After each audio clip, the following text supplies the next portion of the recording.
الله أكبر الله أكبر الله أكبر لا إله إلا الله الله أكبر الله أكبر ولله الحمد. بسم الله الرحمن الرحیم. الصلاة والسلام علیک یا سیدی یا رسول اللہ. الصلاة والسلام علیک یا سیدی یا حبیب اللہ. السلام علیکم ورحمۃ اللہ وبرکاتہ. آج 10 ذی الحج ہے، یوم النحر ہے، عید کا دن ہے. میں تمام سننے والے مسلمانوں، حضور علیہ السلام کے غلاموں کو عید کی بہت مبارکباد پیش کرتا ہوں.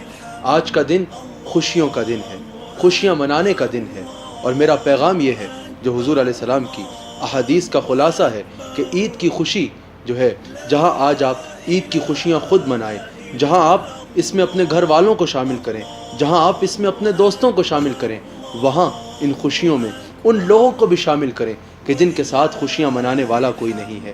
ان لوگوں کے ساتھ بھی عید کی خوشیاں بانٹیں جن کو عید مبارک کہنے والا کوئی نہیں ہے. ان لوگوں سے بھی ہنس کے ملیں کہ جن کے ساتھ مسکرا کے ملنے والا کوئی نہیں ہے.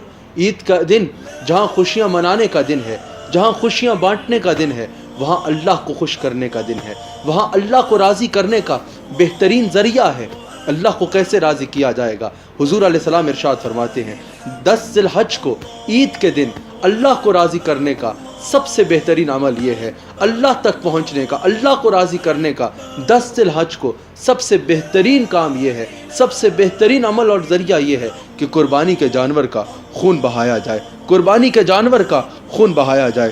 حضور علیہ السلام ارشاد فرماتے ہیں کہ اپنی قربانیوں کو بہترین بناؤ، بہترین قربانی اللہ کریم کی بارگاہ میں پیش کرو، اپنی قربانیوں کو بہترین بناؤ. آج ہم نے دیکھا ہے کہ اگر کوئی اچھا جانور لے کے آتا ہے، اچھا خوبصورت بیش قیمت جانور لے کے آتا ہے، تو اس کو دیکھ کے طنز کیا جاتا ہے کہ اس نے تو فضول خرچی کی ہے. یہ فضول خرچی کی کیا ضرورت تھی؟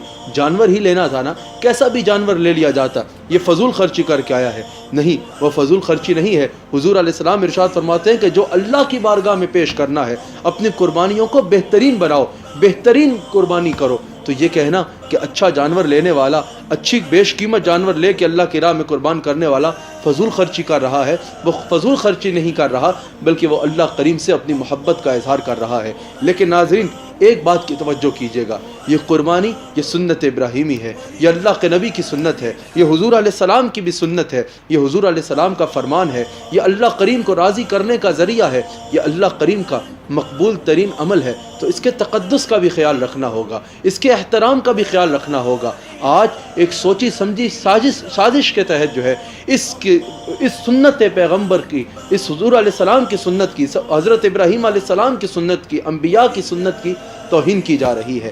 بازاروں میں بے پردہ عورتیں قربانی کے جانوروں کو لے کے عید کے دنوں میں بے حرمتی کر رہی ہوتی ہیں، بے حرمتی کر رہی ہوتی ہیں، ناچا جا رہا ہوتا ہے، گانے لگے ہوتے ہیں.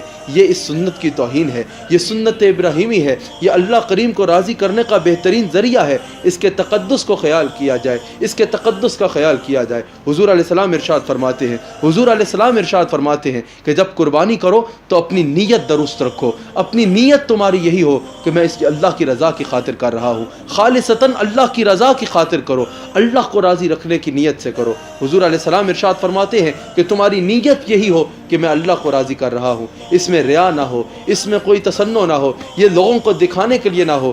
کیونکہ اللہ کریم قرآن کریم میں ارشاد فرماتا ہے کہ جب تم قربانی کرتے ہو، میرے تک نہ اس کا گوشت پہنچتا ہے نہ اس کا خون پہنچتا ہے. اگر میرے تک پہنچتا ہے تو تمہارا تقویٰ پہنچتا ہے. یعنی اللہ کریم تک نہ اس جانور کا گوشت پہنچنا ہے، اللہ کریم تک نہ اس کا خون پہنچنا ہے، اللہ کریم تک تمہارا ارادہ پہنچنا ہے کہ جو تمہارا ارادہ تھا، جس اللہ کریم کے ساتھ محبت میں تم نے اس کو خالصتاً اللہ کی راہ میں قربان کر ڈالا، خالصتاً اللہ کی راہ میں قربان کر ڈالا. حضرت عائشہ صدیقہ سلام علیہا کو حضور علیہ السلام نے ارشاد فرمایا کہ اے عائشہ، جب قربانی کے جانور کو ذبح کیا جا رہا ہو تو اس کے قریب جایا کرو، اس کے قریب جایا کرو. حضور علیہ السلام ارشاد فرماتے ہیں کہ اس کی وجہ یہ ہے کہ جب قربانی کے جانور کو کاٹا جاتا ہے، اس کے خون کا قطرہ زمین پر بعد میں پہنچتا ہے، اللہ کریم قربانی کرنے والے کے تمام گناہوں کو پہلے معاف فرما دیتا ہے. حضرت عائشہ صدیقہ سلام علیہا نے عرض کی کہ یا رسول اللہ، کیا یہ حکم صرف ہم اہل بیت کے لیے ہے؟ حضرت عائشہ نے عرض کی کہ یا رسول اللہ کیا یہ حکم صرف ہم اہل بیت کے لیے ہے؟ حضور علیہ السلام نے ارشاد فرمایا نہیں، یہ حکم تب میری ساری امت کے لیے ہے، یہ حکم میری ساری امت کے لیے ہے، یعنی جو حضور علیہ السلام کا غلام قیامت تک اللہ کی راہ میں عید الاضحیٰ پہ قربانی کرے گا، حضور علیہ السلام نے اس کو خوشخبری عطا فرمائی کہ تمہارے جانور کے خون کا قطرہ زمین پر بعد میں پہنچے گا، اللہ کریم تمہارے گناہوں کو پہلے معاف فرما دے گا۔ حضور علیہ السلام ارشاد فرماتے ہیں کہ قربانی کرنے والا قیامت کے دن اٹھے گا، جب وہ قیامت کے دن قبر سے اٹھے گا، جب وہ آنکھ کھولے گا، جب وہ باہر آئے گا، حضور علیہ السلام ارشاد فرماتے ہیں وہ دیکھے گا کہ اس کے سر کی جانب ایک بہت خوبصورت سواری کھڑی ہوگی۔ حضور علیہ السلام ارشاد فرماتے ہیں اس کے سارے بال جو ہے وہ سونے کے ہوں گے۔ حضور علیہ السلام ارشاد فرماتے ہیں یاقوت کی آنکھیں ہوں گی، یاقوت جس کا اللہ کریم نے سورہ رحمان میں ذکر فرمایا، جنت کے یاقوتوں کی آنکھیں ہوں گی اس کی۔ حضور علیہ السلام ارشاد فرماتے ہیں اس کے پاؤں تک سونے کے ہوں گے۔ وہ شخص اس سے سوال کرے گا کہ تو ہے کیا؟ میں نے آج سے پہلے تجھ سے خوبصورت سواری دیکھی نہیں ہے، تجھ سے خوبصورت سواری دیکھی نہیں ہے۔ حضور علیہ السلام ارشاد فرمائیں گے کہ وہ سواری اس کو جواب دے گی کہ میں وہ جانور ہوں دنیا میں جس کو تو نے اللہ کی رضا کی خاطر اللہ کی راہ میں قربان کیا تھا۔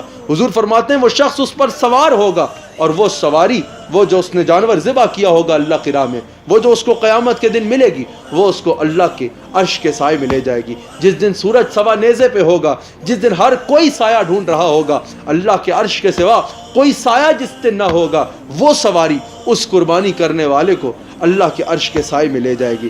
ناظرین اکرام، اس پر توجہ کیجئے، اللہ کی راہ میں ضرور قربانی کیجئے، نیت اللہ کی رضا کی رکھیے، اور جب قربانی کریں تو وہ گوشت صرف اپنے یا اپنے گھر والوں تک نہ رکھیں، بلکہ اس تک وہ لقمہ پہنچائیں جن تک کوئی لقمہ پہنچانے والا نہیں ہے، ان تک وہ گوشت پہنچائیں جن کو سال میں کبھی گوشت کھانا نصیب نہیں ہوتا، ان تک جب آپ پہنچائیں گے یہ خوشیاں جو ان کے دل سے دعا نکلے گی، وہ دنیا و آخرت میں آپ کے لیے بھلائی کا سبب ہوگی۔ آخری پیغام میرا آج کے دن کے حوالے سے، آج کے عید کے دن کے حوالے سے جو حضور علیہ السلام کی سیرت سے ہمیں ملتا ہے۔ عید کا دن ہے، حضور علیہ السلام اپنے محل مبارک سے نکلے اور عیدگاہ کی جانب روانہ ہوئے۔ حضور علیہ السلام عیدگاہ کی جانب روانہ ہیں اور صحابہ وہاں پر ڈھیر تعداد میں انتظار کر رہے ہیں۔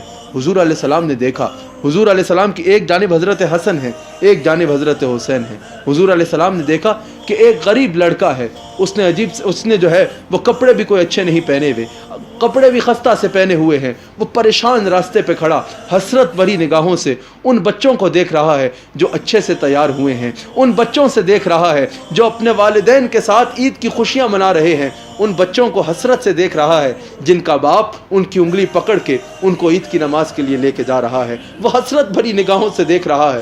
حضور علیہ السلام رکتے ہیں، اس سے سوال کرتے ہیں کہ بیٹا تو کیوں پریشان ہے؟ اس نے عرض کی کہ یا رسول اللہ میں اس لیے پریشان ہوں کہ میں دیکھ رہا ہوں کاش آج میرا بھی کوئی باپ ہوتا، کاش آج مجھے بھی کوئی عید کے لیے تیار کرتا، کاش آج میرا بھی خاندان ہوتا، وہ یتیم بچہ تھا، کاش کوئی آج مجھے بھی سینے سے لگاتا، کاش مجھے بھی کوئی لباس پہناتا، کاش میں بھی کسی کے ساتھ خوشیاں بانٹتا عید کی، کاش مجھے بھی کوئی میرا باپ ہوتا اور اس طرح عید کی نماز کے لیے لے کے جاتا۔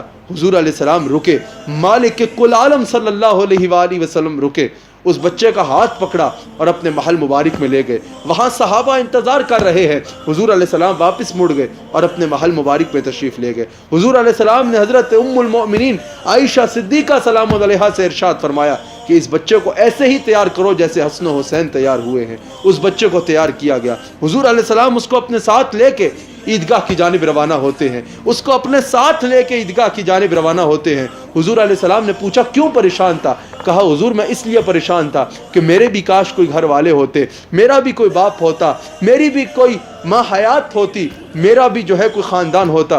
حضور علیہ السلام نے فرمایا کیا تو اس بار خوش نہیں ہے کہ میں محمد الرسول اللہ تیرا باپ ہوں، عائشہ تیری ماں ہے، حسن و حسین تیرے بھائی ہیں اور میری بیٹی فاطمہ تیری بہن ہے۔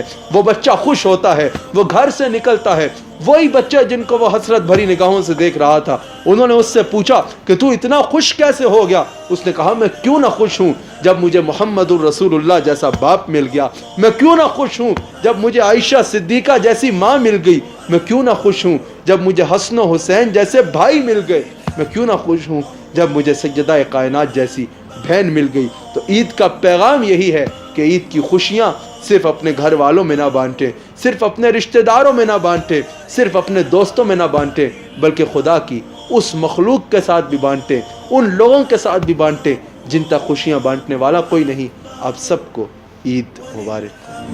اللہ